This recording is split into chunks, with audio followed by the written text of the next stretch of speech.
Big boss मराठीच्या घरात नवनवीन टास्कना सुरुवात झाली आहे. आता ही टास्क कोणाला झेपणार कोणाला झेपणार नाही हे तर पुढे कळेल. या टास्कमध्ये जे परफॉर्म करू शकणार नाहीत त्यांना घराबाहेरचा रस्ता दाखवला जाईल किंवा ते एलिमिनेट होतील. अशातच बिग बॉसच्या घरातून सर्वात पहिले बाहेर कोण जाणार याची चर्चा सोशल मीडियावर सुरू झाली आहे. बिग बॉसने नुकताच राशन टास्क दिला होता त्यावेळी दिव्या शिंदेही बेशुद्ध पडली. तिला मेडिकलची गरज पडली. त्यामुळे दिव्या शिंदे तर घराबाहेर पडणार नाही ना अशी चर्चा सोशल मीडियावर सुरू झाली. मेडिकल इमर्जन्सीमुळे ती घराबाहेर पडेल असं अनेकांना वाटत आहे.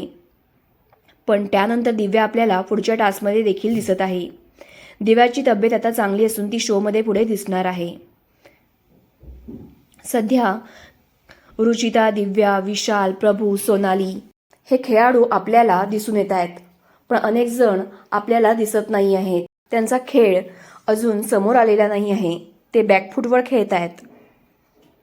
त्यामुळे तुम्हाला काय वाटतं, यंदा बिग बॉस मराठीच्या घरातून पहिला बाहेरचा रस्ता कोणाला दाखवला जाईल आणि का दाखवला जाईल? कोणता खेळाडू बॅकफूटवर खेळतो आहे हे कमेंटमध्ये सांगा.